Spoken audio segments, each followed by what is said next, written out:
khotbah minggu yang lalu.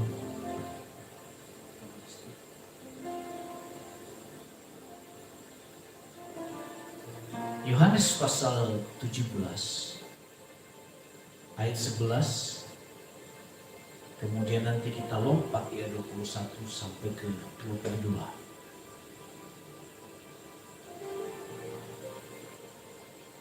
Kalau sudah dapat, kita akan baca bersama-sama di ayat yang ke-11. Dan kalau tidak mau Alkitab, bisa lihat di layar depan. 2, 3, ya. Dan aku tidak ada lagi di dalam dunia, tetapi mereka masih ada dalam dunia.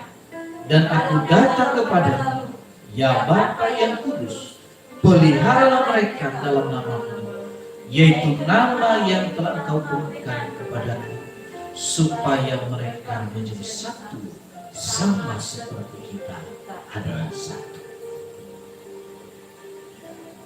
Kalau tidak penting kesatuan hati, keunitian, Tuhan Yesus tidak akan berdoa untuk gereja, tidak berdoa untuk kita semua. Dan salah satu ciri kekristenan itu, Tuhan yang kita percayai, bukan kita yang mendoakan Dia supaya naik ke surga, tapi Tuhan Yesus berdoa bagi umatnya supaya tidak ada satupun yang binasa, melainkan beroleh hidup yang kekal. Ada orang mengatakan, kalau Dia Tuhan, kenapa Dia harus mati di kayu salib? Jawabannya sederhana. Salib itu adalah kebinasaan bagi orang yang durhaka. Tetapi bagi orang yang akan memperoleh keselamatan, itulah disebut kasih karunia. Karena dosa kita ditimpakan kepada Dia dalam tubuh Tuhan Yesus. Penderitaan kita yang ditanggungnya, dosa kita yang ditanggungnya, sehingga oleh bilur-bilurnya kita menjadi sembuh. Amin. Sembuh. Mami sembuh oleh bilur-bilurnya. Kalau setiap sekali sebulan kita melakukan perjamuan kudus, itulah tubuh Tuhan Yesus yang dicambuk. Dan ketika kalau Anda bisa nanti nonton di film The Passion of the Christ, bagaimana tentara Romawi mencambuk Tuhan Yesus dan dagingnya itu masuk ke cambuk itu. Saya percaya itu kecicar kemana-mana. Dan itulah yang kita makan, yaitu tubuh dan darah Kristus Yesus. Sebelum penderitaannya, Dia berdoa untuk gerejanya. Karena pada waktu itu, Dia sedang menjelma menjadi manusia. Kata menjelma itu, Alkitab mengatakan dalam Filipi, Dia mengambil rupa seorang hamba. Dia mengosongkan dirinya dan mengambil rupa sebagai seorang hamba dan menjadi sama seperti manusia, dan sikapnya, sifatnya seperti manusia, hanya tidak berbuat dosa. Amin. Amin. Catat baik-baik. Dia sama seperti manusia, hanya tidak berbuat dosa. Nah, kalau Tuhan Yesus berdoa untuk gerejanya, berdoa kepada Bapa, karena dalam diri Tuhan Yesus ada gen manusia, yaitu gen Maria. Itu yang disebut anak Allah. Itu disebut manusia. Tapi keilahiannya juga, yaitu turun dari surga. Yang menanggung dosa itu tubuh jasmani ini yang lahir dari rahim seorang wanita yang bernama Maria. Makanya berbahagialah yang menjadi wanita-wanita yang luar biasa. Haleluya. Ya, apalagi yang bernama Maria, lebih luar biasa lagi. Haleluya. Ya. Jadi saudara kasih Tuhan, Tuhan Yesus berdoa supaya kita satu, supaya kita unity. Dan ayat yang ke-21 dan 22 kita baca bersama-sama. 2, 3 ya. Supaya mereka semua menjadi satu, sama seperti Engkau ya Bapa di dalam aku dan aku di dalam engkau, agar mereka juga di dalam kita, supaya dunia percaya bahwa engkaulah yang telah mengutus aku. Ayat 22. Dan aku telah memberikan kepada mereka kemuliaan yang kau berikan kepadaku, supaya mereka menjadi satu sama seperti kita adalah satu. 3 kali diulang. Ini berarti ini sangat urgent. Gereja yang sehat adalah gereja yang ada kesatuan hati. Berapapun kita di tempat ini, kalau kita sehati sepikir, percayalah, ada mukjizat yang luar biasa, yang spektakuler kita alami. Yang apa? Dunia tahu, melalui kesatuan hati kita, dunia tahu bahwa Yesus itu adalah hidup. Salah satu khas yang berbeda Tuhan Yesus, Dia menyatukan, bukan memecah belah. Yes. Mengasihi, bukan membunuh. Beda dengan yang lain. Mata ganti mata. Apa? Gigi ganti? Bahkan sampai dia rela mati membela kepercayaan. Bahkan rela membunuh orang lain hanya demi apa yang dia yakini. Tapi Tuhan Yesus mati bukan dengan cara membalas. Dia menyerahkan dirinya untuk dianiaya demi gerejanya. Apalagi kata Tuhan Yesus, jika seterumu lapar, berilah dia makan. Dengan demikian kau mengumpulkan bara api di atas kepala. Janganlah mengalahkan kejahatan dengan kejahatan, tapi kalahkanlah kejahatan dengan kebaikan. Orang akan bilang, oh iya, orang Kristen itu luar biasa. Gereja dibakar, gereja ditutup. Dia nggak balas pakai pedang, tapi dia balas dengan memberkati. Dia membalas dengan doa. Dia membalas dengan apa? Memberikan apa yang merupakan yang dibutuhkan. Dan gereja itu sudah melakukan hal ini. Nah maka dari itu saudara kasih Tuhan, kerinduan saya, kita harus menjadi satu. Satu dalam apa? Yang pertama, dalam persekutuan kita dengan Tuhan. Yang kedua, tekun di dalam beribadah. Yang ketiga, tekun saling mendoakan. Tekun saling menyapa. Tanya, shalom, Bu Francisca apa kabar? Sudah, saudara kan? Shalom Bung John, apa kabar? Gimana kerjaan hari ini? Nah, usahakan menyapa satu dengan yang lain. Haleluya. Saling menguatkan satu dengan yang lain. Bukan saling menghakimi. Bukan saling mengintimidasi. Karena ada istilah, ada teman saya kemarin, dia mau dioperasi, mau dipasang ring di jantungnya. Awalnya dia nggak ada rasa takut, tapi tiba-tiba 2 hari dia ketakutan. Dia bilang gini, saya telepon Pak Petrus dulu. Saya telepon nih, Pak, aduh saya lagi hati saya begini. Gara-gara saya mau dicek jantung dan mau dipasang ring. Aduh ngeri-ngeri sedap. Anak saya masih butuh bantuan saya. Akhirnya saya jawab begini, Pak, gak usah takut. Hidup dan mati itu Tuhan yang menentukan. Yes. Saya bilang gitu. Emang siapa kita? Yang paling penting adalah hidup kita bergantung kepada Tuhan. Kalau sudah waktunya, bagaimanapun kita menjaga tetap mati. Akhirnya bangkit sebenarnya. Nah itulah yang disebut saling menguatkan satu dengan yang lain. Akhirnya Pak, semangatnya bangkit. Memang dia bukan gereja kita, gereja lain. Tapi tetap kita harus jadi berkat. Kerinduan saya sih sebetulnya semua yang saya layani harus jadi tempat ini, betul nggak? Tapi semua itu Tuhan sudah atur. Tapi khususnya ada di Kemandaw ini, saya pastikan saya juga belajar untuk mengasihi dan terus mengasihi dan terus membangun komunikasi yang sehat. Nah, saya percaya juga kita saling menguatkan. Amin. Mulai hari ini, ayo kita belajar saling menyapa satu dengan yang lain. Setuju? Setuju nggak? Setuju.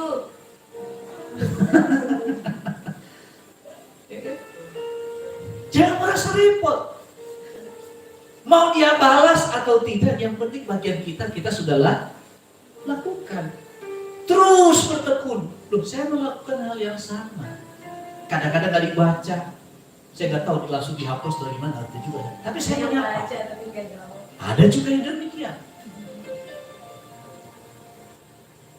Kalau kita hubungin orang, menyapa orang langsung dibalas, baru kita senang. Itu namanya bukan kasih yang benar. Tadi kami di jalan diskusi dengan Chelsea, bicara tentang kasih pada sesama. Kebetulan memang teman-teman minta tolong kepada saya membuat tugas. Nah, kalau membuat tugas itu nggak murah. Kalau kita bicara profesional. Tapi saya mengerjakan dengan tulus dan kasih. Kenapa saya mengerjakan dengan tulus dan kasih? Bukan upahnya, bukan karena dia mampu membayar ilmu itu, karena ilmu itu mahal. Yang saya lihat adalah upah saya bukan kepada manusia, tetapi kepada Tuhan. Amin. Justru saya berbahagia melayani orang yang tidak mampu membalas. Kalau Tuhan memberkati saya lebih senang memberkati orang yang tidak mampu membalasnya kepada saya. Itu membuktikan bahwa kita berbuat bukan kepada manusia, tapi kepada Allah. Tuhan Yesus berkata, jikalau engkau memberikan satu secangkir minum kepada salah satu saudaraku yang paling hina ini, sesungguhnya engkau telah berbuatnya kepada aku. Amin. Nah, ayat yang ke-23. Ayat 23.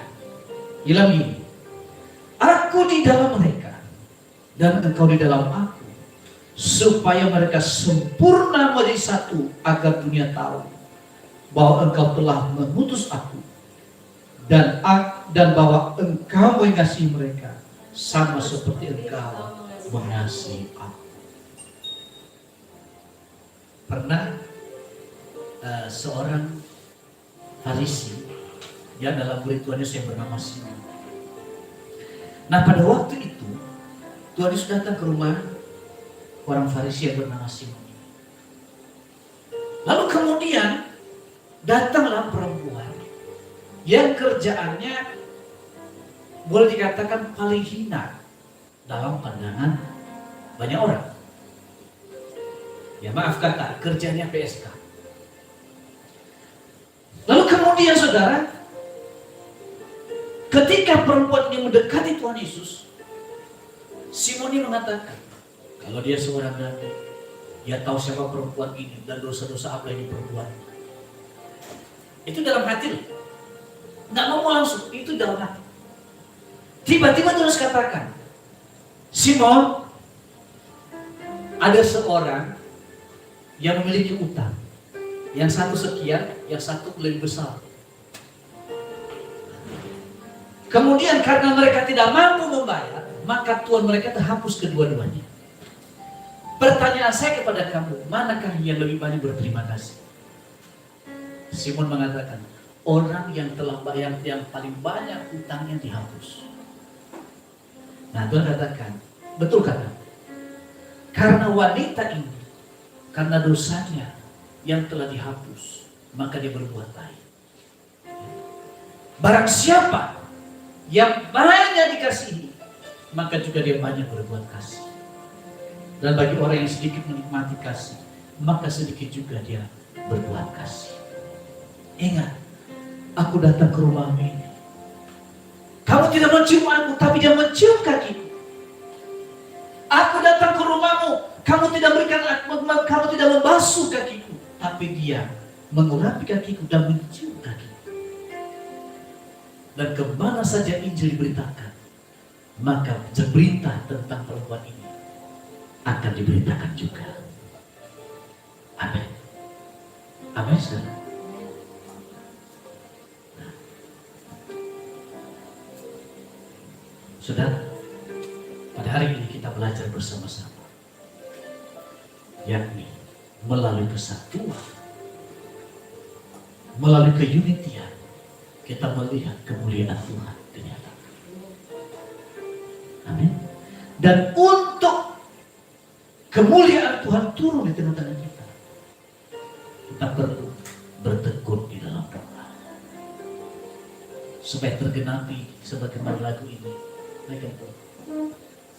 Satukan kami, satu dalam kuasa-Mu, sebab kami bersaudara.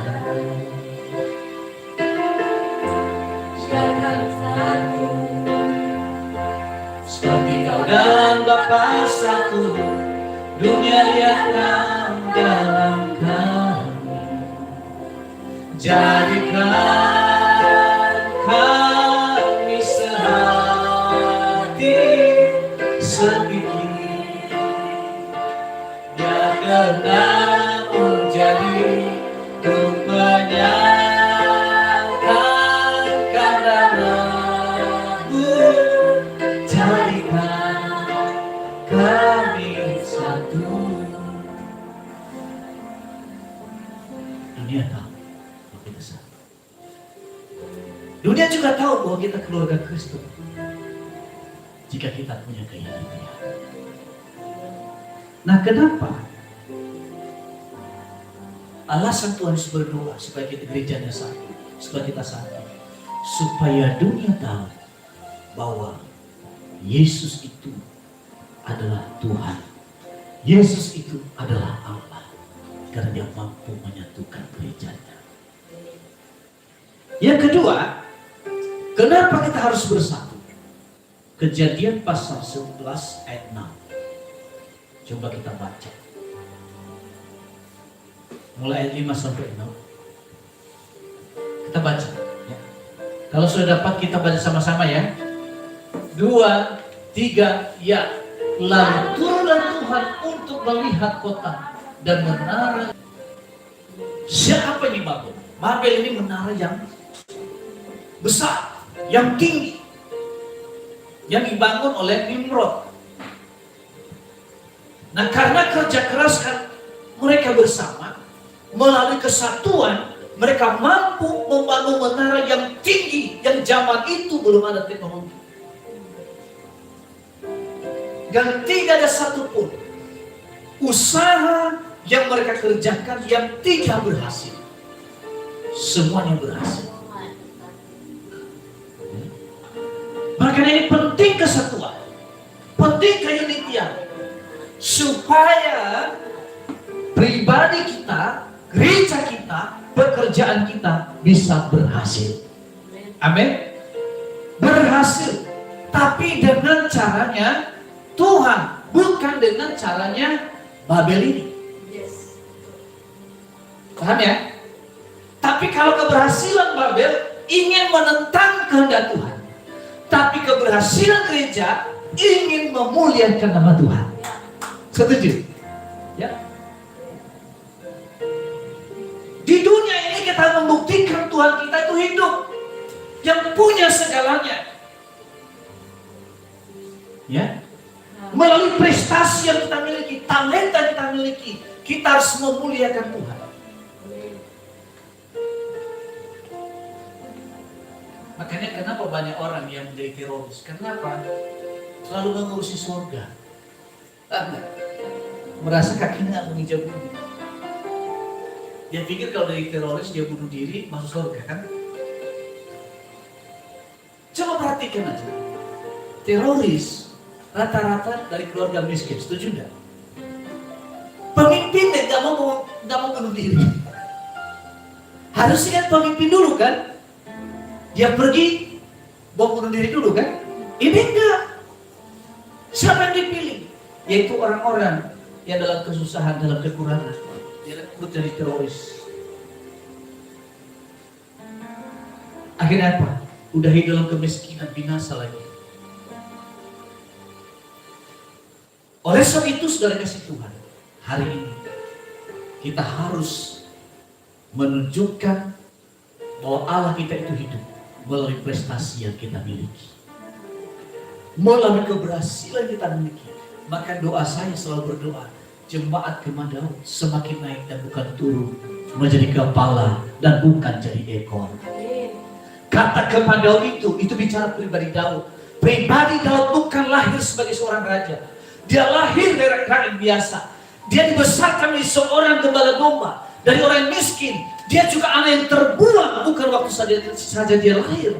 Waktu dalam kandungan, dia anak yang terbuang, yang disingkirkan. Itu Daud. Tetapi Daud, walaupun dia disingkirkan, walaupun dia tidak dianggap, dia tetap mengutamakan tanggung jawab dibanding promosi. Itulah Daud. Makanya Kemah Daud seperti itu. Dan ketika dia jatuh, dia tidak pernah menyerah. Dia menguatkan kepercayaan kepada Tuhan. Dan dia berusaha bangkit. Dan ketika ditegur, dia bertobat. Dia menjadi raja karena Tuhan melihat hatinya. Ketika pada waktu itu Saul berontak kepada Tuhan, akhirnya apa? Pengurapan Saul dipindahkan kepada Daud, yaitu pengurapan seorang raja. Sepanjang hidupnya Daud tidak pernah terhindar dari masalah. Tapi dia satu mengatakan, selain kau tiada yang lain, ada padaku di surga. Selain kau tiada yang lain, yang ku ingini di bumi, yang ku ingini di bumi. Sekalipun dagingku dan batinku habisnya gunung batuku dan bagianku, tetaplah selama-lamanya. Ini perkataan saudara. Satu hal yang Daud katakan, dia boleh kehilangan segalanya, tapi jangan sampai roh Tuhan meninggalkan dia. Amin. Jadi yang pertama tadi, agar dunia tahu bahwa Tuhan Yesus itu hidup. Tuhan Yesus itu benar-benar anak Allah yang turun ke bumi. Dan yang kedua, supaya segala sesuatu yang kita kerjakan itu berhasil. Dan yang terakhir, yang ketiga, Mazmur 133 ayat 1 sampai 3. Ada lagunya. 133. Kita nyanyikan aja ya.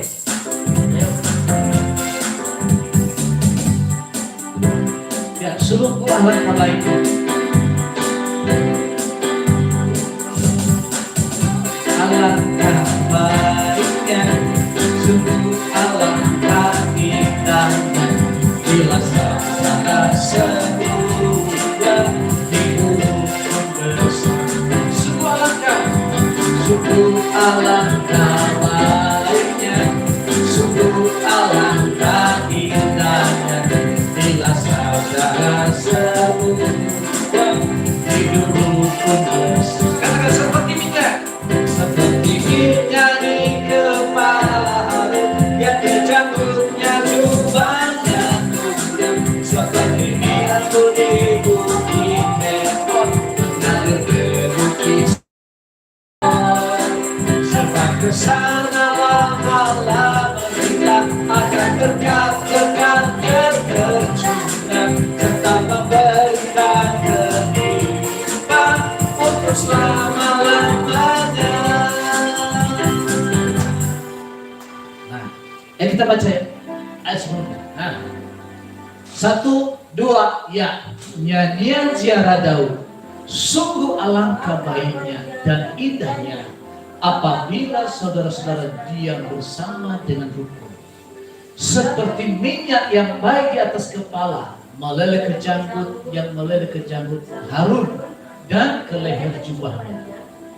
Seperti embun gunung Hermon yang turun ke atas gunung-gunung Sion. Sebab kesanalah Tuhan memerintahkan berkat kehidupan untuk selama-lamanya. Nah, saya mau jelaskan. Harun itu seumur hidupnya tidak pernah potong rambut. Karena imam dalam perjanjian lama tidak boleh rambutnya dipotong. Nah, usia Harun ketika dia meninggal itu sudah di atas 80 tahun. Artinya 100 tahun lebih. Nah, bayangkan setebal apa rambut itu. Ya coba, kaum wanita di sini kalau nggak potong rambut sekali 5 tahun aja, sepanjang apa tuh? Luar biasa, ya kan? Tebal. Kalau sampai rambutnya dituangkan minyak dan minyak itu mengalir ke janggut dan jubahnya, itu artinya memiliki minyak yang banyak dan luar biasa banyak. Ayo, kalau sampoan, kalau rambut yang panjang itu bisa 1 saset kurang ya, bisa 2 saset. Ya kan? Baru bisa basah. Nah, minyak ini berbicara tentang apa? Yang pertama bicara tentang pengurapan. Yang setuju katakan amin. Yang kedua berbicara tentang pekerjaan Roh Kudus. Nah, kalau gereja dipenuhi oleh pengurapan, dipenuhi oleh Roh Allah, itu artinya dia hidup oleh Roh dan berjalan dalam Roh. Nah, kalau berjalan dalam Roh, artinya dia berjalan berkenan Tuhan. Pertanyaan saya, orang itu bisa berhasil dalam hidupnya tidak? Pasti. Ya mungkin tidak. Kenapa? Dia bekerja di track yang benar. Dia berlari sampai pada tujuan. Di dalam Alkitab, Matius menceritakan ada 5 gadis yang bodoh dan 5 gadis yang bijaksana. Ini melambangkan gereja. Nah, yang 5, mereka itu juga menyambut pesta sama juga yang satu tadi, 10 gadis. Mereka sudah, karena dalam budaya Yahudi itu ada pesta itu sampai di malam hari ada acara khusus seperti itu. Nah, kemudian saudara, ke 10 gadis ini mereka sedang menunggu mempelai datang. Dan mempelai itu biasanya datang di malam hari, mengunjungi rumah daripada mempelai perempuan, menjemput mempelainya. Nah, mereka menunggu. Semua mereka bawa minyak. Semua sama-sama bawa minyak. Tapi yang 5 membawa pundi-pundi yang berisi dengan minyak. Yang 5 cukup yang ada di dalam. Nah, ini bicara kekristenan yang ya ikut-ikutan. Kekristenan ya asal-asalan. Ya pokoknya mati masuk surga lah, selesai.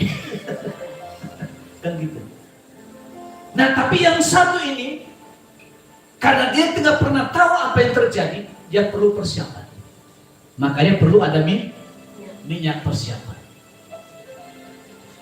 Ketika mempelai datang, di malam hari, pelita mereka mulai padam. Yang 5 gadis ini tidak punya minyak untuk menyalakan pelitanya. Tapi yang 5 punya. Akhirnya dia isi pelitanya, nyala kembali. Nah, yang gak punya minyak bertanya, boleh minta dong? Oh, gak bisa. Benar? Gak bisa. Pergilah beli. Jadi begini, kita ini bisa satu pekerjaan, bisa satu gereja. Untuk kita tetap menyala, kita memiliki semangat dalam hidup ini, tergantung respon kita dengan Tuhan. Tergantung respon kita dengan hadirat Tuhan. ada orang yang memang kadang-kadang ya percaya Tuhan untuk percaya. Tapi di sisi lain juga kekhawatirannya lebih besar daripada keyakinannya. Nah, inilah orang-orang yang ada dalam gereja. Nah, orang yang memiliki kekhawatiran lebih besar, dia bertekun mencari Tuhan. Paham ya? Begini, di dalam gereja itu banyak orang yang lebih besar kekhawatirannya daripada kepercayaannya kepada Tuhan. Setuju enggak? Tetapi orang yang besar kekhawatiran ini, dia berusaha mencari wajah Tuhan melalui doa, ujian penyembahan, dan baca firman. Ya gitu ya. Tetapi juga ada orang, ya sudahlah, segini yang saya dapatkan. Tetapi orang yang tadi ini merasa diri nggak mampu, dia mencari wajah Tuhan. Di masa kesulitan, dia melihat tangan Tuhan bekerja. Itu yang disebut ada persiapan indah. Ke depan, percayalah, akan segera kita bukan rumah doa nanti siang hari di tempat ini atau sampai malam hari. Kenapa? Supaya minyak pemurapan itu turun. Saya mau katakan, ada masanya kita nggak bisa bercerita kepada siapapun. Ada masanya kita nggak menemukan solusi bagi siapapun. Tapi ketika kita berada di hadapan, di situ kita meratap dan menangis, dan kita melihat tangan Tuhan bekerja. Amin. Ya. Maka dari itu, saudara, kita yang ada dalam wadah ini, ayo kita tekun beribadah. Yang tidak masuk, ya biasanya yang nggak kerja hari Minggu, ya kita ibadah. Tapi yang bekerja ya nggak apa-apa, tetap kita komunikasi. Ada YouTube-nya juga, tinggal saya kirim YouTube-nya, ya kan? Gampang. Jangan putus komunikasi kita. WA kita sudah ada sekarang ini, sudah gampang. Supaya kita saling menguatkan, saling mendoakan satu dengan yang lainnya. Bersatu hati, itu ada keunikan. Tentu juga, kalau hubungan kita dengan Tuhan, maka manifestasinya juga sampai kepada keluarga. Unity suami istri, orang tua dengan anak. Kata unity bukan berarti tidak pernah berbeda pendapat. Tidak berarti tidak pernah berdebat. Tetapi kesatuan, tujuan lebih utama.